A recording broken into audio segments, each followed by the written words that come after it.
Ahora sí, formalmente, muy buenas tardes, bienvenidas y bienvenidos a esta segunda videoconferencia del proyecto Voces contra el Prejuicio. Un saludo a todos los estudiantes que nos acompañan aquí en el Salón Octagonal 1 de posgrado de la Pucamaima y también a todas las personas que nos están siguiendo a través de nuestra web catunescopucamaima.org. En nuestra primera conferencia realizada la semana pasada, el miércoles 14, abordamos con bastante profundidad el tema general de qué son los prejuicios, cómo se forman y cuáles son las ideas que desde distintas áreas podemos aportar para tener una sociedad cada vez con menos prejuicios. Y exploramos en República Dominicana cuáles son los más frecuentes y que, digamos, están en la raíz de muchos actos de discriminación que presenciamos en distintos ámbitos.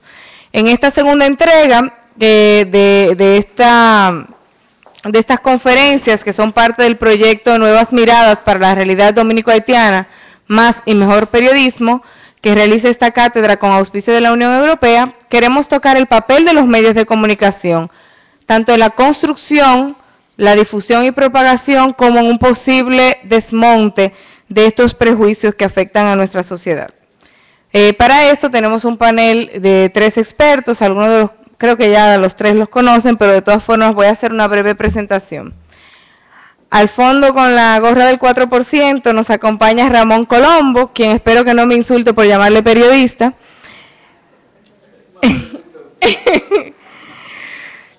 Colombo, sobre todo, es un humanista, ha hecho estudios múltiples en el área económica, de literatura, de guión cinematográfico. Es en República Dominicana uno de los precursores del nuevo periodismo a la criolla.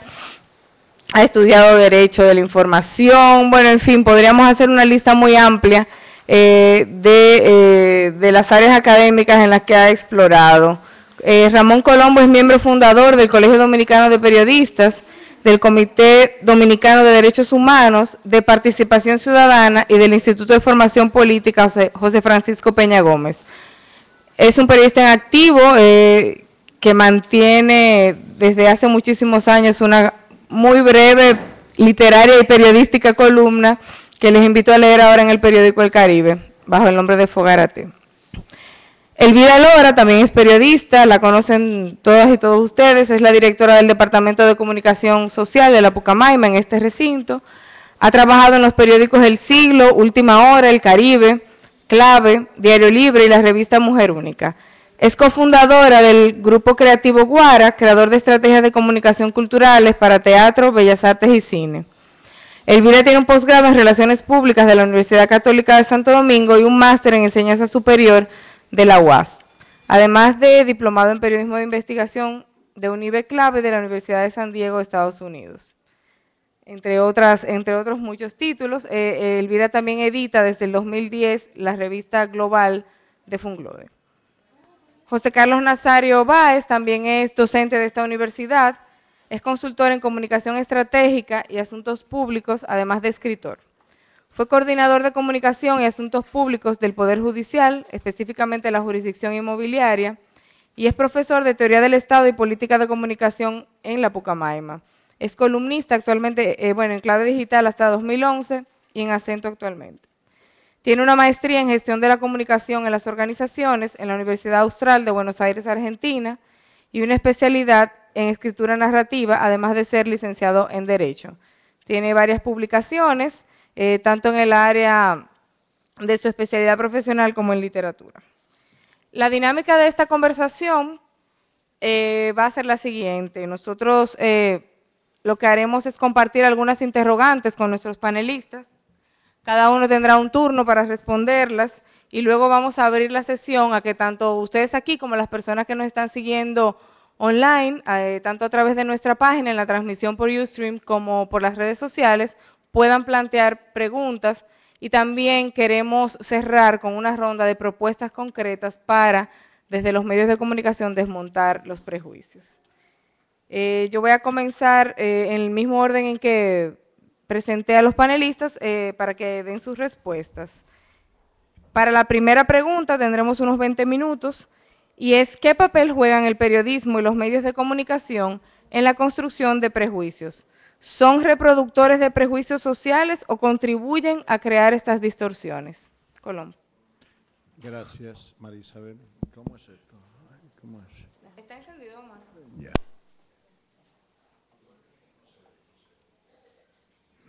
Bueno, ¿me oyen? Qué bien. No hay problema. Yo tengo una irrefrenable tendencia un poco a escapar de las temáticas fijas en este tipo de eventos, porque me encanta comunicar, sobre todo con los estudiantes de periodismo. Un poco me reflejo en ustedes, en lo que nunca pude ser, estudiante de periodismo. Y aprovecho un poco para endilgarles, qué sé yo, algunas cosas que me motivan al asistir a este evento. No me condenen ni me feliciten por ser periodista. Confieso que testimoniar los días, incluyendo el domingo bajo una inconclusa sinfonía de Schubert, es un hermoso oficio mal pagado. A veces un estigma. En otras, te toca ejercer como hacedor de mentiras hasta que se demuestre lo contrario. En ocasiones, héroe de la verdad descubierta en las breves alas de una mariposa. Siempre falso propietario de la palabra libre, de la palabra pienso, de la palabra siento, de la palabra opino. Ser periodista es ni más ni menos cargar con lo que manda el tiempo en cada uno de sus días, en cada jornada de noticias, en cada dicho ajeno. Ser periodista es rendir cada día un testimonio imperfecto de medianas verdades, de coartadas perfectas para que trascienda a muchos la mentira. Entonces, pido que no me condenen ni me feliciten por ser simplemente periodista.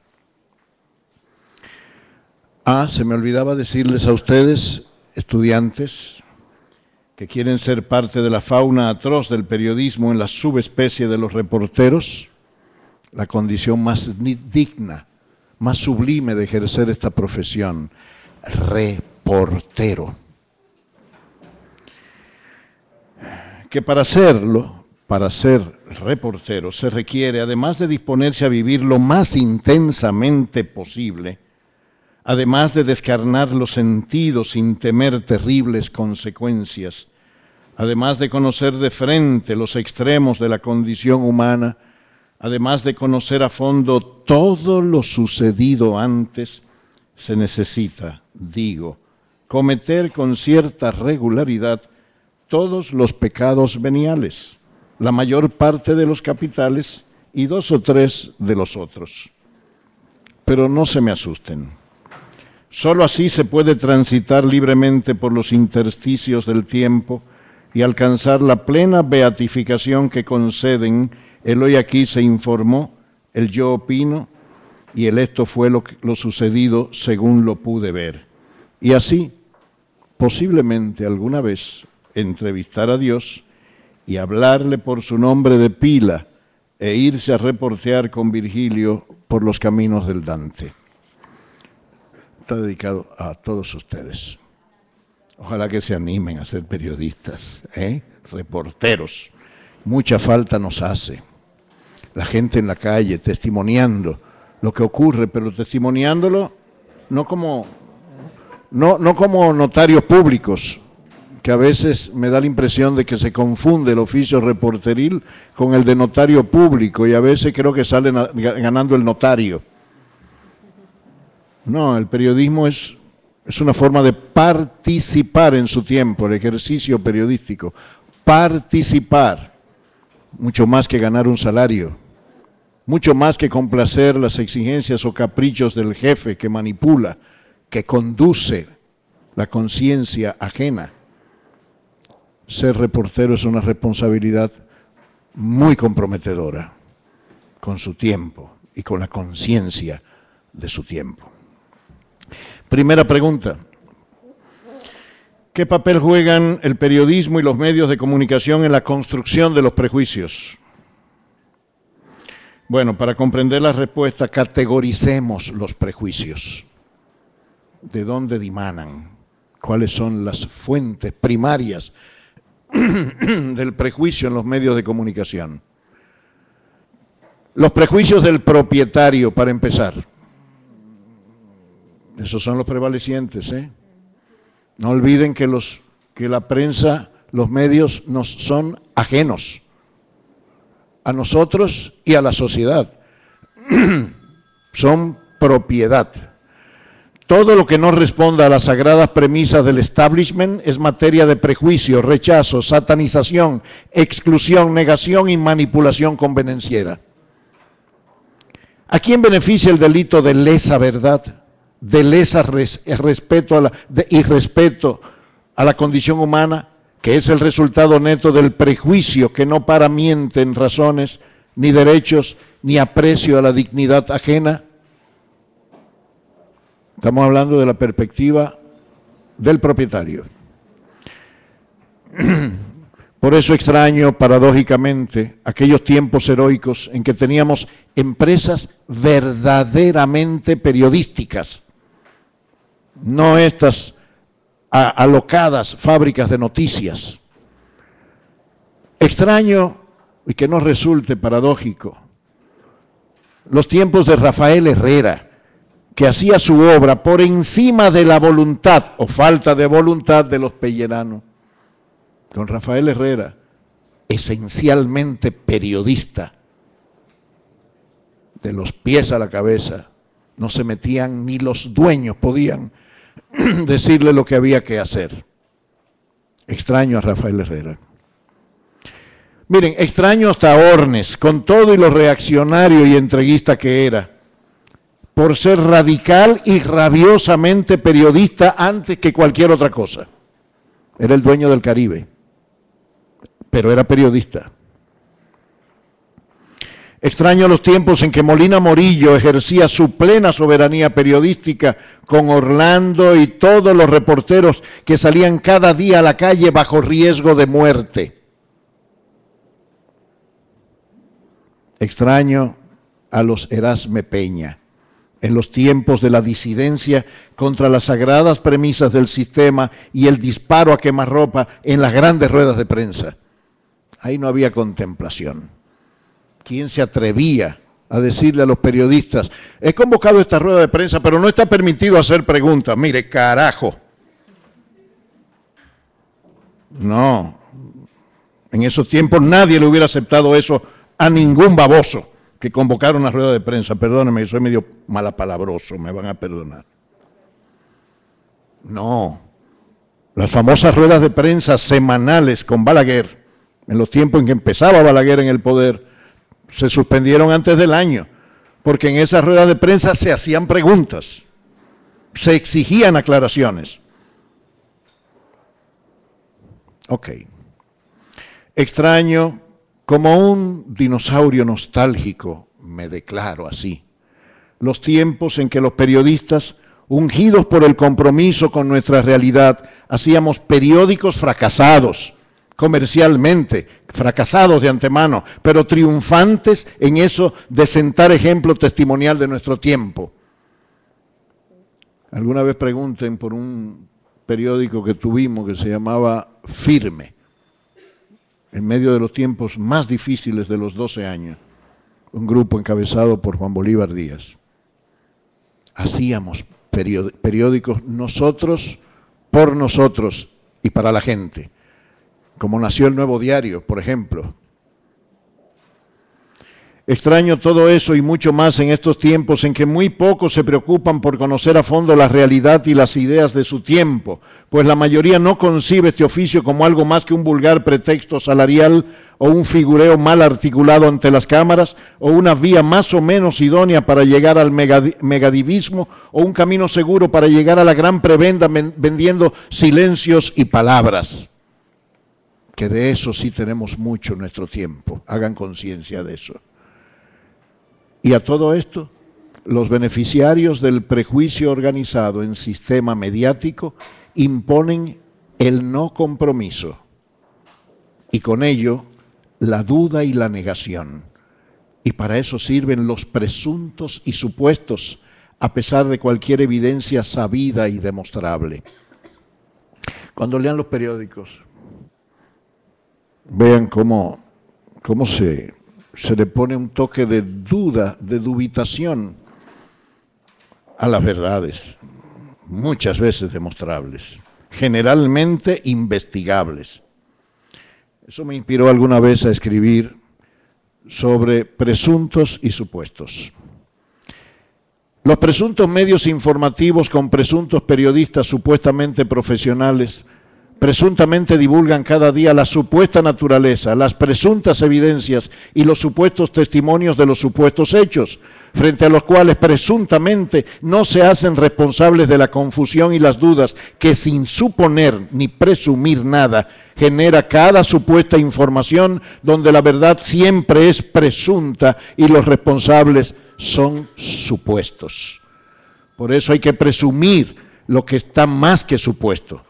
En nuestro muy peculiar ejercicio, la verdadera objetividad informativa, aquella que demanda investigación, consulta de fuentes válidas y corroboración de datos, es algo presuntamente dudoso hasta que se demuestre supuestamente lo contrario.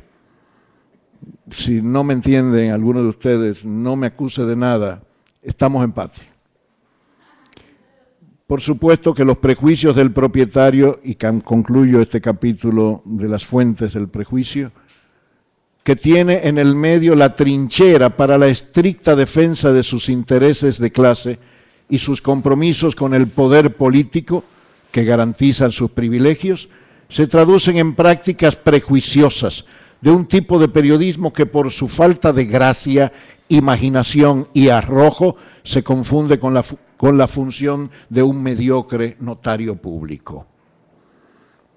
Voy a dejarlo ahí hasta ahora, después, para no abusar del tiempo, ¿verdad?, que está bien repartido y debo respetarlo, voy a seguir hablando de los prejuicios del director. El tiempo. De todas formas, yo creo, Colombo, que en esa descripción está la aspiración de un periodista que difícilmente podrá, aunque tenga prejuicios, sucumbir ante ellos, porque con esa duda permanente y ese afán de encontrar el dato, ajá, pues sobrevivirá. Le paso la palabra a Elvira. Perdón, gracias, mamá.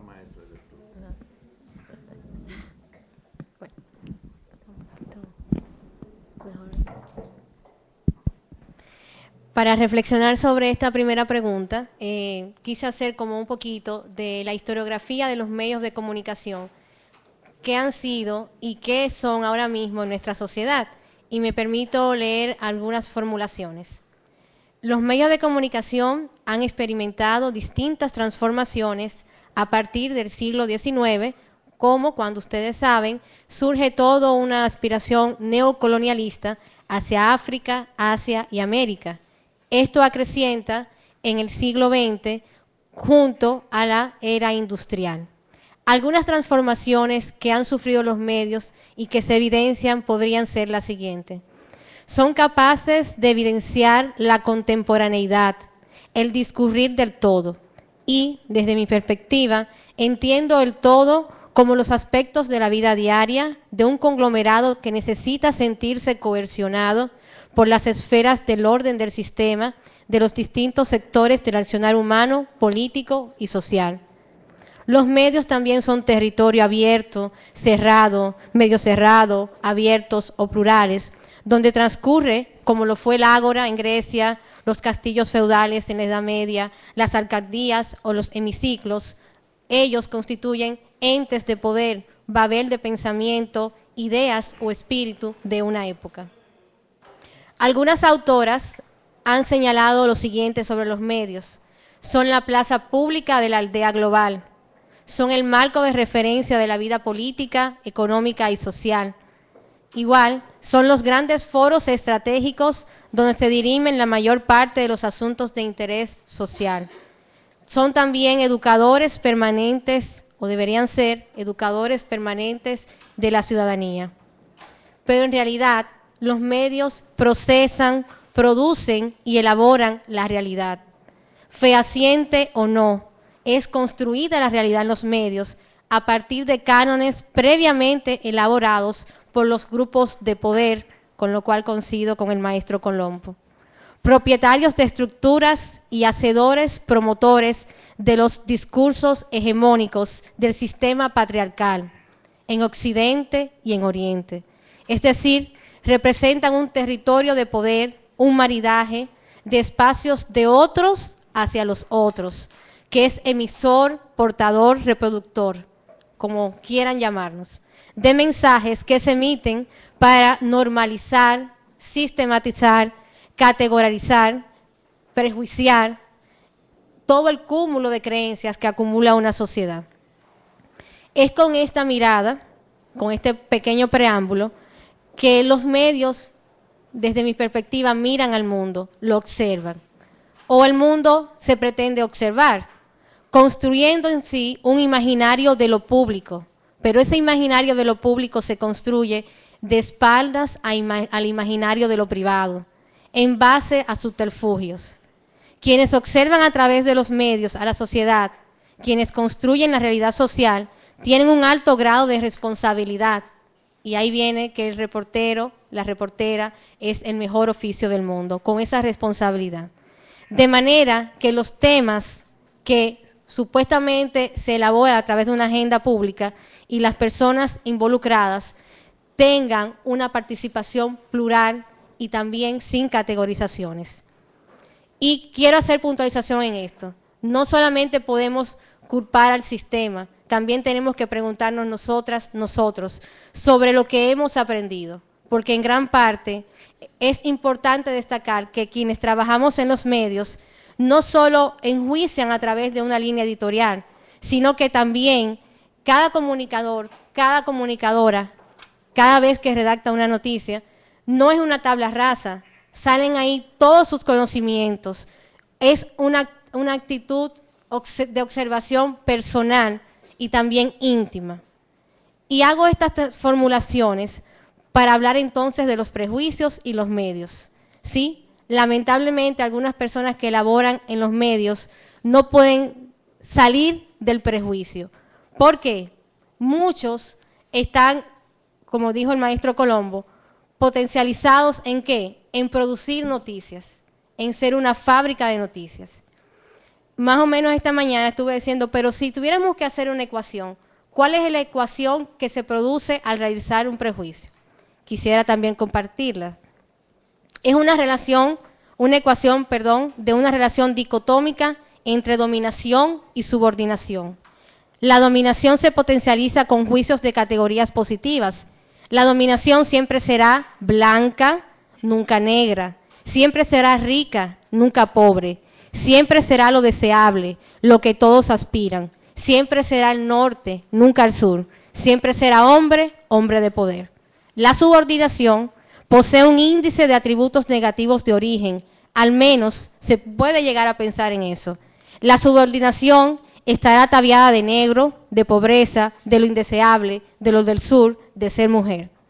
Así se transmiten una serie de valoraciones preconcebidas con la intención de blindar la dominación del sistema patriarcal. Esta fórmula suele existir un denominador común, la instantaneidad. Tengo que hacerlo rápido, no puedo pensar, no puedo dar una mirada más profunda.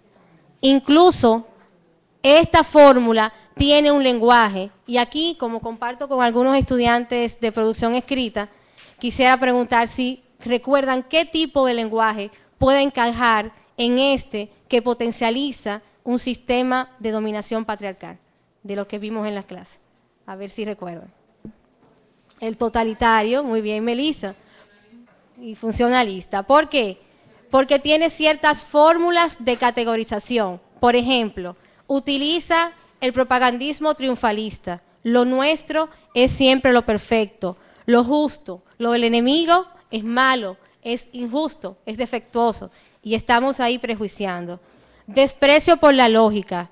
La guerra es justa si la hacemos nosotros, injusta si la hace el enemigo, y pienso en el bombardeo de Israel hacia Gaza, ¿no? Ahí estamos prejuiciando. Es también un lenguaje exageradamente de abstracción y desmedida pretensión científica. No existen hombres ni mujeres diferenciados, sino arquetipos individuales o colectivos. Así, por ejemplo, la perseverante Inglaterra o los pobres haitianos. Igual este lenguaje tiene una excepción estimativa y apasionada. Desaparecen los términos medios. Las cosas son buenas o malas, aceptables o reprochables. Hay una pretensión de poseer la verdad absoluta. No se es objetivo. Las cosas sucedieron así como yo diga. Es decir, que quizás al responder esta pregunta es mi punto de vista y no sea así. Continuamos. Bueno, buenas tardes. Ante todo quisiera inocularme diciéndole que yo tengo un miedo escénico bastante fuerte y nada. Muy interesantes las dos posturas anteriores. Yo quiero responder que sí, que los medios de comunicación tienen un papel muy importante en lo que es el montaje de prejuicios y que en esto Colombo y Elvira voy a tener que discrepar el asunto de los propietarios, porque sé que a Colombo, a Elvira y a Marisabel nunca le han metido un prejuicio de por medio, y estoy seguro de eso porque los sigo desde siempre. ¿Hasta dónde ese es el punto que afecta la visión del periodista? ¿Hasta dónde ese es el punto principal? Bueno, hasta un punto, sí. Hay personas que conocemos todos que les han pedido la renuncia, hay personas que han sido presionadas de muchísimas formas. Pero ¿dónde quiero ir yo con esto? No estoy negando que existe esa realidad, que existe. Donde yo quiero ir es que ustedes son estudiantes, van a ser periodistas. Yo no tengo una visión del periodismo como algo por encima de cualquier deber de cualquier profesional. Yo no soy periodista, como ustedes saben. Soy estratega de comunicación y desde mi lugar muchas veces se ve al periodista con una visión utilitarista. Casi siempre. De hecho, esas entrevistas que señalaba Colombo, donde en una rueda de prensa tú no puedes hacer preguntas, son el fruto de una debilidad, de un sesgo profesional que plantea que una visión totalmente cosmética de la información y de la difusión de la información. Esa visión, lógicamente, no tiene nada que ver con el periodismo real y con la comunicación ética o con la ética de la profesión de la comunicación. Y a eso quería ir directamente. El factor principal contra el prejuicio, me parece, es la ética profesional y es la ética de la persona. ¿Por qué? Porque los prejuicios son cosas que andan en la calle y se visten andan con el que se viste de saco y corbata, con el que se viste en camiseta, andan con todos nosotros. Andan con todos nosotros porque son parte de nuestras primeras aproximaciones. Nosotros en los libros de historia nos llenamos de prejuicios. Entonces, por un lado, se trata de asumir visiones. ¿Por qué? Porque ustedes van a ser periodistas o son periodistas y tienen que asumir el hecho de que son portadores o van a ser portadores de herramientas que pueden ser muy útiles, pero al mismo tiempo pueden ser muy dañinas. Y esta responsabilidad es como quien tiene un arma. Bueno, no sé cuál es la utilidad de un arma, pero es un ejemplo que usa mucho la gente. Es un prejuicio. Es como quien tiene un arma para defender su casa. No soy partidario de las armas, pero la utilidad puede ser tanto defender tus bienes familiares como puede ser también hacer daño. Entonces, el periodista tiene un poder y eso es algo que todos debemos saber, sobre todo si estamos en semestres avanzados de periodismo. Ese poder conlleva una responsabilidad y esa responsabilidad debe ser utilizada de acuerdo al conocimiento del alcance de ese poder. Pero eso pasa con todas las profesiones, me parece. Y por eso yo insisto en que más que un problema del periodismo es un problema de falta de honestidad intelectual. Es un problema de falta de incentivo al conocimiento, de incentivo al pensamiento. Y esto es algo generalizado en nuestro país y en muchas sociedades latinoamericanas. Porque tememos, o quizás es una herencia cultural, hay muchas vías de nosotros asumir conceptos, asumir posturas acartonadas, posturas que nos van achicando la visión y muchas veces no nos damos cuenta. Por ejemplo, habría que ver cuántos de ustedes salieron del colegio o preguntarles ahora mismo qué piensan ustedes de la temática de las relaciones entre República Dominicana y Haití. Yo estoy seguro que la mayoría sale con una visión basada en los libros de historia que no tiene nada que ver con la realidad dominico-haitiana ni con lo que realmente debería ser si salimos del prejuicio. Y en este punto me gustaría señalar que sí, que sobre todo por el poder que tiene en el periodismo es mucho más importante salir de esas visiones acartonadas, de esos preconceptos, de esos paradigmas y desaprender. ¿Por qué? Porque tenemos un poder, bueno, yo digo tenemos porque yo escribo una columna y en ese sentido tengo una labor que debería, o sea, hago opinión. Y ese papel, como llega a tanta gente, tiene que hacerse con una responsabilidad. No sé si ustedes habrán leído sobre Walter Lippmann. Él es un periodista norteamericano, creo que fue el primero que acuñó la frase la Guerra Fría, la Guerra Fría. Era muy conocido en su época, en los 60, y él hablaba de que la gente, sobre todo los periodistas, supongo que hablaba de los periodistas de su época, pero yo creo que aplica a nuestro país, tendemos más a llevarnos o a tomar la foto que tenemos en nuestras cabezas, es decir, the picture in their heads, la foto que tenemos en nuestra cabeza antes que asumir posturas desde el pensamiento crítico. Yo creo que esa es una afirmación que podría dejarnos pensando sobre esa gran capacidad que tiene la prensa y los medios de comunicación para construir prejuicios en la sociedad. Por lo que señalaba Elvira, de que es la plaza pública. Hoy ya tenemos, además de la prensa, tenemos las redes sociales, pero es una gran capacidad de construir conceptos en la mente de las personas, y esos conceptos deben construirse con responsabilidad sobre todo. Entonces podríamos decir que hay distintos niveles desde los cuales el prejuicio que todos tenemos en algún momento y todas dentro sale a través de los medios de comunicación, con la desventaja para una sociedad que busca ser democrática de que tienen un mayor impacto de reproducción. Está el prejuicio que viene con la propia persona, ¿verdad?, que inicia la cadena informativa, pero digamos que eso pasa también por una edición, por una corrección y por una, digamos que, homogenización de cuál es la línea o el interés del medio de comunicación, de cómo tratar un tema, cómo proyectarlo.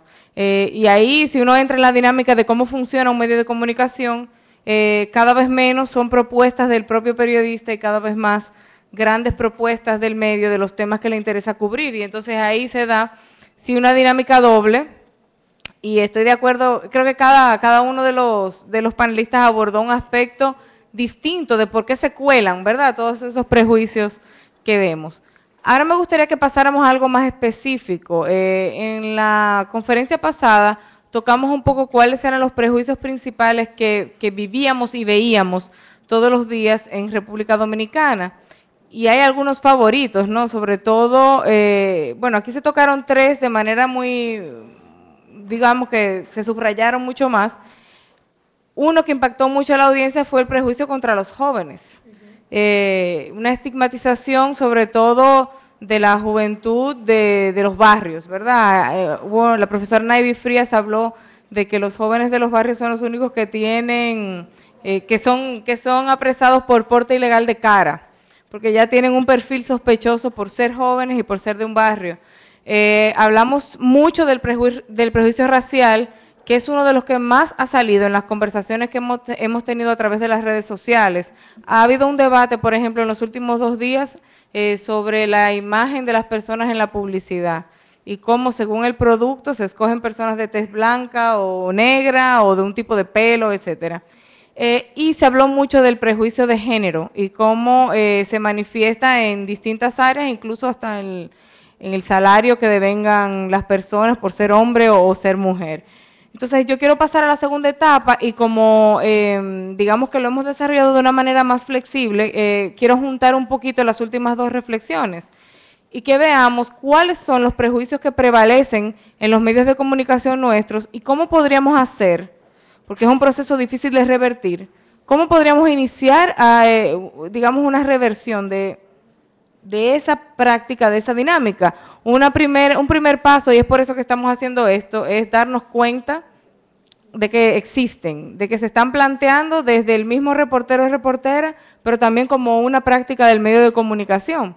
Y ahí dejaría a la mesa que haga sus reflexiones. Entonces, primero considerar cuáles son los grupos que mayormente son, digamos que presentados de manera prejuiciosa o discriminatoria en los medios de comunicación y qué pasos se pueden dar para ir desmontando esos prejuicios. Bien, yo insisto en el prejuicio institucionalizado, en las fuentes institucionales de todos los prejuicios que se manejan en los medios. Hablé de los prejuicios del propietario. Vamos a hablar de los prejuicios del señor director.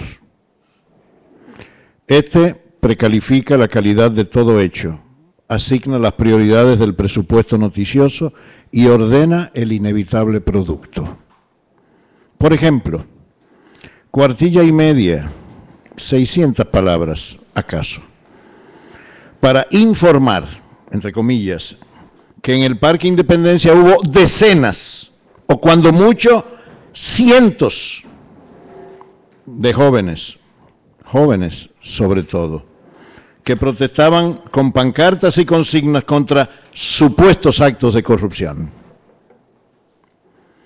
Luego, frente a Funglode, la decena de indignados que protestaban contra el llamado paquetazo fiscal y la supuesta responsabilidad del déficit fiscal del presidente Leonel Fernández, fueron apedreados por supuestos miembros de una organización de jóvenes simpatizantes del PLD. 600 palabras en el Parque Independencia, donde hubo decenas o cientos de personas. Ahí había más de 10.000 personas.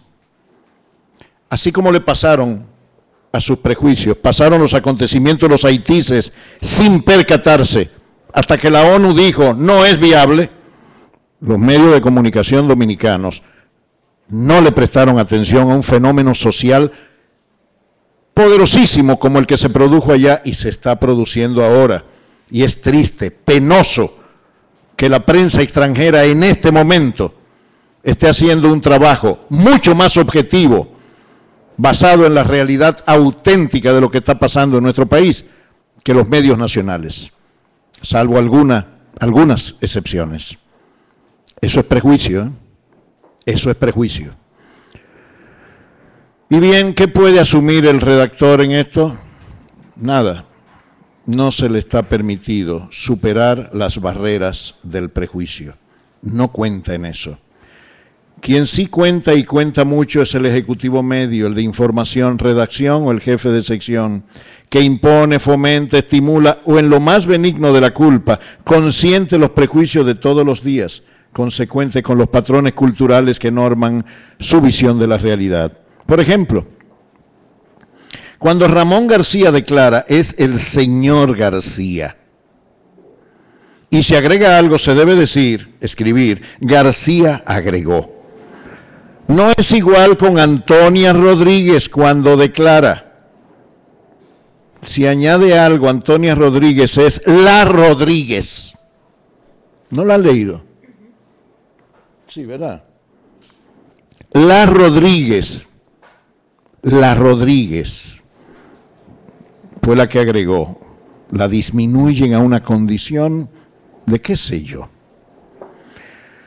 Esto, sin embargo, se atenúa, se matiza por otro prejuicio, el prejuicio clasista. La Rodríguez es una mujer del pueblo. Ahora, si es una mujer con empaque de clase, se dice, la dama declaró. Por ahí van, ¿eh? Son prejuicios institucionalizados. A propósito de prejuicio clasista, en septiembre del 98 se produjo el ciclón George. Muchos de ustedes estaban muy pequeños, no se acuerdan. Y yo escribí al respecto, sobre las notas periodísticas que salieron en esos tiempos. Esto motivó incluso un taller que se hizo en la UAS, creo que la profesora Mirta Rodríguez participó en aquello y estimuló ese taller. Hoy llamo la atención de los sociólogos que en estos tiempos pretendidamente desideologizados viven reformulando casi a diario la nomenclatura de las clases sociales, y llamo la atención del maestro pescador González Tirado, por si acaso en su genial oficio se le han escapado estas perlas inigualables. El doctor González Tirado es uno de los hombres que más respeto en este país. Es un hombre que respeta el idioma y vive enseñándonos. Creo que todavía vive, González Tirado. Ojalá que un día lo inviten. Invítalo un día a hablar ante estos jóvenes, por favor. Para decirles que he dado cercano y obligatorio seguimiento a las notas de los periódicos, la televisión y la radio, y he aquí mi valioso hallazgo. En las localidades rurales, las víctimas de George son los lugareños. Fíjense en la redacción de los periódicos, en las notas. Cuando hablan de una comunidad rural, de la gente que vive en una comunidad rural, son lugareños. Y ahí presentan fotos y fílmica de campesinos que lograron salvar la ropa que llevan puesta. En los barrios marginados de las ciudades, los afectados por el huracán son los moradores. Todo el que viva de la San Martín para arriba es morador. Prejuicio de clase. Fotos y fílmicas aéreas de individuos semidesnudos en los precarios techos de sus chozas inundadas. En las urbanizaciones de la mediana clase media, los que resistieron ciertos daños por el meteoro son habitantes. Yo soy habitante, todos ustedes son habitantes. Yo dudo que haya moradores aquí, ni lugareños, menos. Fotos y fílmica de gente acumulando el ramaje en las puertas de sus casas. Y los ciudadanos que pasaron el ciclón de lo más que sé yo en las islas de opulencia son residentes.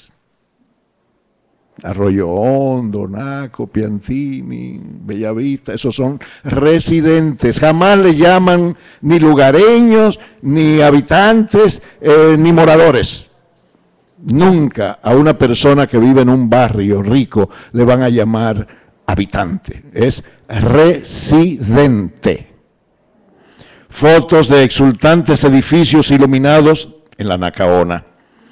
Súmase a lo anterior el dato de que algunos de los ahogados en Manumatuey son nacionales haitianos, mientras los dueños de un prostíbulo de menores en Ciudad Nueva son extranjeros de nacionalidades no dadas a conocer por la Fiscalía.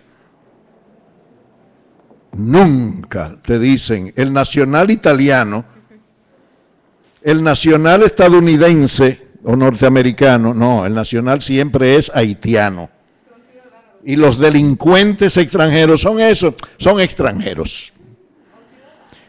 Yo espero, escribí entonces, que Casay y Moya Pons me reconozcan en sus crónicas del tiempo el mérito de este descubrimiento.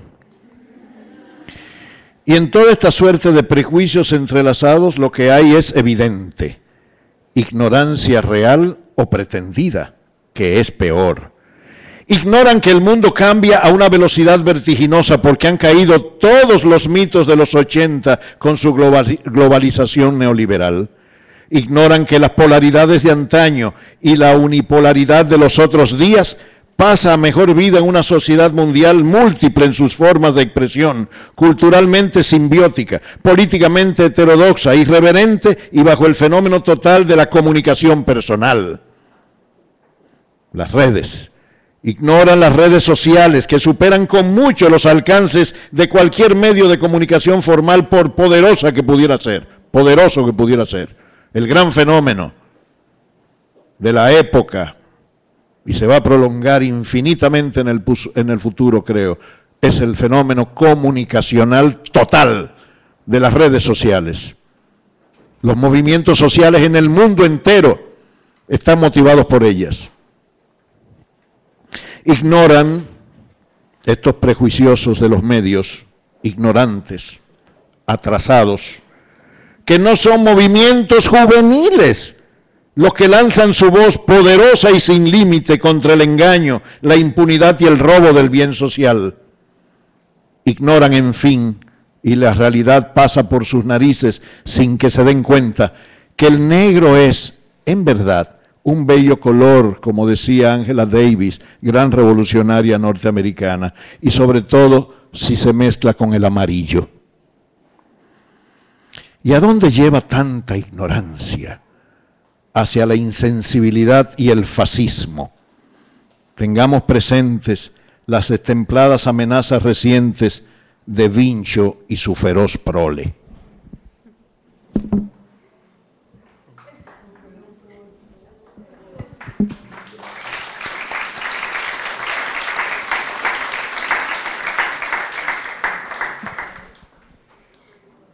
Bueno, pues yo reitero que los medios, como el sistema educativo, como los foros políticos, los foros económicos, son parte de un sistema que se llama patriarcado. Y para poder explicar lo que yo creo que son los grupos subordinados que más se exponen a prejuicios en la prensa dominicana, voy a leer una frase de Kate Miller, quien escribió Política Sexual en 1970, y pude leerla en 1995 con una traducción de la profesora española Amparo Moreno Sardá. Dice Kate Miller: el patriarcado se apoya sobre dos principios fundamentales.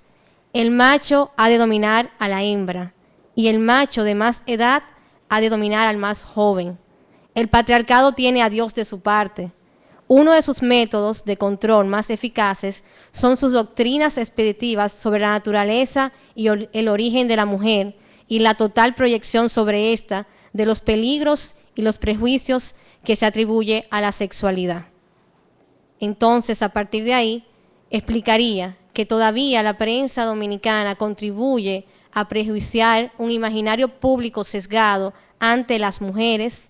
¿Por qué? Porque no vemos sus nuevos roles, tampoco hacemos historia de los nuevos roles que está encarnando la mujer, de sus derechos humanos, así como sus derechos sexuales y reproductivos. Todo está bajo un velo de prejuicio. Y recuerdo, incluso para venir aquí, leí un poco de los artículos publicados a raíz de la publicación, de la aprobación del artículo 30.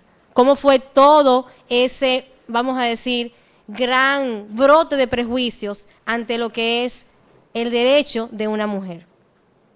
De los jóvenes vinculados con la violencia, se les atribuye ser los nuevos bárbaros. Destino. La prensa se ha acostumbrado. Si es joven, va a morir en un intercambio de disparos y va a ser normal. Estamos ya prejuiciando. Las libertades sexuales, la homosexualidad y el lesbianismo, la prostitución, la contrasexualidad. Lo peor, no están en los medios, no son parte de la agenda, solamente cuando hay un suceso. Los migrantes haitianos siempre van a salir si las relaciones dominica-haitianas se fundamentan en una contienda, pero no se retrata la vida en los batalles o en las ciudades, donde se convive como convivimos todos y todas. La afrodescendencia también es un grupo totalmente subordinado y que no sale en los medios. Y cuando sale, yo les voy a hacer algunas anécdotas. Es nuestra raíz africana no es publicada en los medios, y su presencia racial y cultural latente es parte solamente de algunos días que, bueno, es el día de la afrodescendencia, hacemos un reportaje. ¿Cuál es el tratamiento prejuicioso que se hace de los medios para estos grupos subordinados? El suceso. La visibilidad de los colectivos de mujeres, jóvenes, homosexuales, prostitutas y haitianos está vinculada a sucesos violentos. Estuve analizando el fin de semana pasado cómo transcurrieron los meses de octubre a diciembre del 2011, del año pasado, donde se reportaron 77 feminicidios. Solamente así apareció la mujer en el medio. Y cuando aparecía, la fuente a la cual recurría el periodista no era quizás a sus familiares, ni a sus cercanos, ni a los testigos, ni a quién era esa mujer en el trabajo, era a la policía. Igual sucede cuando se trata de inmigrantes haitianos o cuando es asesinado un transvesti o una prostituta. La fuente oficial, como les dije, falta de pluralidad y una narrativa espectacular. Casi siempre estas informaciones que ya vienen prejuiciadas vienen acompañadas de una pretensión de satisfacer a un supuesto mercado, porque es lo que el público quiere. La afrodescendencia, por ejemplo, es más notoria en la publicidad. Yo recuerdo una portada de una revista que fue muy comentada. El tema era la mujer negra y pintaron a una mujer rubia de negro. Y yo me preguntaba, y no pudieron, no sé si ustedes se acuerdan. Yo me preguntaba, ¿y no pudieron conseguir una negra? Aquí somos negros. La afrodescendencia también. Si vamos a comprar cualquier producto, es una típica familia caucásica. No es negra como nosotros. Y también, por ejemplo, los ritmos urbanos, también parte de nuestra afrodescendencia. Pero ¿a qué está vinculado siempre el ritmo urbano? ¿Cuál es el prejuicio? A los demboceros, a que son esos muchachos de los barrios, a que eso solamente lo entienden ellos, a que están dañando el mensaje, el lenguaje, perdón. Es una posición muy prejuiciada. Yo creo que sí se puede desprejuiciarse, si podría admitirse la palabra. Y les voy a contar una anécdota. Sucedió en el semanario Clave, cuando era editora de la sección C+. Bueno, en la mesa de edición, como usted conoce, Colombo, ¿verdad? Se arman todo tipo de discusiones. Y una de las discusiones proviene por los malditos gays, los malditos homosexuales. ¿Por qué malditos? Bueno, porque varios vecinos de la zona colonial estaban peleando porque no los dejaban dormir. A propósito, hay algunas informaciones ahora que he visto. Tras la discusión, yo me propuse, como periodista, a abundar sobre el tema. Y yo creo que lo más satisfactorio ocurrió un año después, porque logré hacer una serie de reportajes sobre la zona rosa clandestina de la ciudad de Santo Domingo, sobre los derechos sexuales de homosexuales y lesbianas, compartir con ese grupo de jóvenes, con familias, también intercambiar.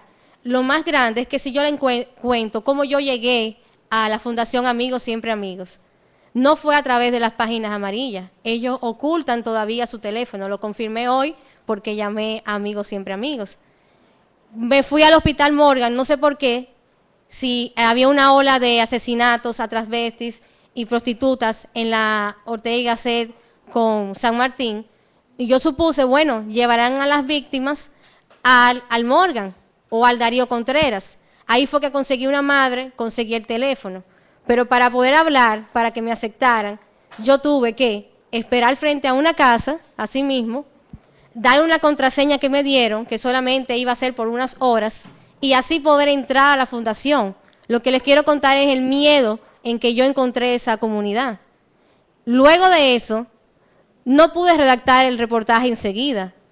Yo tuve que pasar más o menos, y fue una propuesta que me hice, conocerlos para desprejuiciarme, o sea, saber qué ellos pensaban, por qué sentían, cómo veían al mundo, porque yo lo veía de una manera diferente y sentía que solamente, bueno, sí encontré la fundación, viven clandestinos, parece una gran historia, ¿verdad? Es espectacular, pero no, yo dije, eso no es el sentido. Luego, un año después, como yo les conté, a Clave llegó una invitación y aquí no hay ningún compañero de Clave, pero era un grupo pequeño y bueno, y todos hacíamos muy divertido. Y el profesor Panqui, yo recuerdo, abrió la invitación, porque la invitación era rosada y tenía ciertas características. Y era que a mí se me iba a dar el premio como periodista defensora de los derechos, vamos a decir, de homosexuales y lesbianas en el Paraninfo de la UAS. Es uno de los momentos, yo creo, más alegres de mi vida. Y en Clave los reporteros empezaron a relajarme y yo le dije que yo me sentía como Thalía o Gloria Trevi, que han sido siempre premiados por esa comunidad en lo cual ellos se ven reflejados. Y desde un principio, yo creo que se lo narré a mi grupo de producción escrita, siempre les cuento esta anécdota.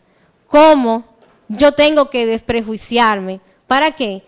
Para no caer en las categorías que el sistema patriarcal al cual pertenecen los medios nos hacen ver a los otros, a las otras. Gracias. Yo quisiera hacerle una pregunta y ver si ustedes me pueden responder levantando la mano. ¿Cuántos de ustedes piensan que tienen una idea de lo que es ser dominicano o dominicana? ¿Ninguno? No mientan. Bueno, me dañaron la pregunta. ¿Ustedes ninguno piensan que tiene una idea de lo que es ser dominicano o dominicana? Bien. Bueno. A donde yo quería ir era al origen de los prejuicios en materia dominico-haitiana, que es uno de los principales aspectos que se retratan en la prensa. Ayer estaba yo revisando un texto que va a ser publicado como parte de mi trabajo para el Museo de la Resistencia, que va a ser publicado. Es una carta de César Sayán, que fue un asesor o asistente de Ramfis Trujillo. En la carta se narra un episodio de una conversación de Ramfis a partir del discurso de Joaquín Balaguer en la OEA. En ese discurso Balaguer decía que se estaban dando, diciendo que se estaban dando los pasos para la democratización de la República Dominicana. Eso era en meses después de la muerte de Trujillo, del ajusticiamiento de Trujillo. Y Ramfis reacciona, cuando le cuentan cómo reaccionó su mamá al asunto, airada, él reacciona con una especie de ironía, diciendo que sí, que Balaguer tenía razón, que República Dominicana se iba a construir una democracia, pero que se iba a construir una democracia con las mismas varillas, con el mismo cemento, con los mismos restos de la dictadura. Y lamentablemente Ramfis tenía razón. ¿A dónde voy? Nuestra concepción, que ustedes no se atrevieron a afirmar, porque estoy seguro porque les doy clase, que la tienen.